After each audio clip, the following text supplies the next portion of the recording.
இந்த ஒரு 4-5 நாட்களுக்கு முன்பு கோவையிலே நடந்த ஒரு மிக மோசமான கொடுமையான நிகழ்வு.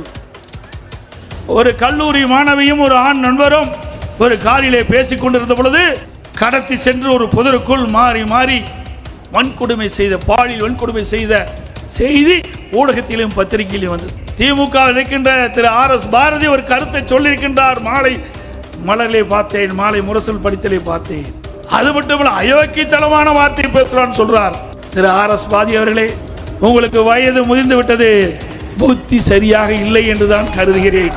திராவிட முன்னேற்ற கழகம் ஆட்சி பொறுப்பேற்ற பிறகு எத்தனை பாலியல் வன்கொடுமைகள் நடைபெற்றது என்ற செய்தியை உங்களுடைய 6999 சிறுமிகள் பாலியல் வன்கொடுமைக்கு ஆளாகப்பட்டிருக்கின்றால் ஒரு ஆட்சி, அது ஒரு கேடுகட்ட ஆட்சி.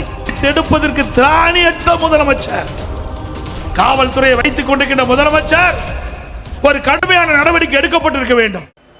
இந்த ஒரு 4-5 நாட்களுக்கு முன்பு கோவையிலே நடந்த ஒரு மிக மோசமான கொடுமையான நிகழ்வு.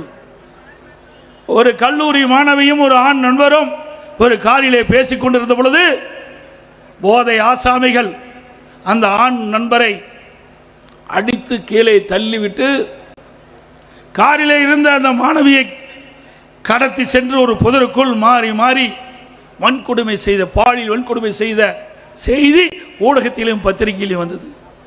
இப்படிப்பட்ட ஒரு மோசமான ஆட்சி தமிழகத்திலே நடைபெற்றுக் கொண்டிருக்கின்றது. இன்றைக்கு திமுக இருக்கின்ற திரு RS பாரதி ஒரு கருத்தை சொல்லியிருக்கின்றார். மாலை மலரிலே பார்த்தேன், மாலை முரசல் படித்தலை பார்த்தேன். இன்றைக்கு எதிர்க்கட்சி தலைவர் எடப்பாடி பழனிசாமி திட்டமிட்டு தவறான செய்தியை பரப்பி வருகிறார் என்று குறிப்பிடுகிறார். அது மட்டுமல்ல, அயோக்கியத்தனமான வார்த்தை பேசுறான்னு சொல்றார். திரு RS பாரதி அவர்களே, உங்களுக்கு வயது முதிர்ந்து விட்டது, புத்தி சரியாக இல்லை என்றுதான் கருதுகிறேன். திராவிட முன்னேற்ற கழகம் ஆட்சி பொறுப்பேற்ற பிறகு எத்தனை பாலியல் வன்கொடுமைகள் நடைபெற்றது என்ற செய்தியை உங்களுடைய அமைச்சரே தூத்துக்குடியிலே பேசியிருக்கின்றார். கொஞ்சம் நஞ்சமல்ல, அவ்வளவு வன்கொடுமைகள் நடந்திருக்கின்றன. இதை புள்ளி விவரத்தோடு நாங்கள் குறிப்பிடுகிறோம். பாலியல் வன்கொடுமைக்கு ஆளானவர்களுக்கு போக்சோ சட்டத்தில் பாதிக்கப்பட்டவர்களுக்கு 104 கோடி நிவாரணம் வழங்கப்பட்டதாக பெருமையாக சொல்கின்றார் அமைச்சர் அவர்களே. பாலியல் வன்கொடுமை போக்சோ சட்டம் வராத அளவிற்கு தடுத்து நிறுத்தினால் பெருமை, பாதிக்கப்பட்டவர்களுக்கு நிவாரணம் கொடுப்பதால் அது நன்மையாகிவிடாது. ஒரு பாதிப்புக்கு இல்லாமல் மக்களை பாதுகாக்க வேண்டும், பெண்களை பாதுகாக்க வேண்டும், சிறுமிகளை பாதுகாக்க வேண்டும்.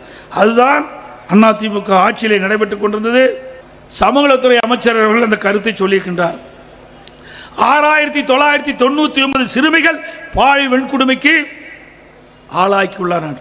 அதற்கு 104 கோடி ரூபாய் நிவாரணம் கொடுக்கப்பட்டது என்று சொல்லியிருக்கிறார்.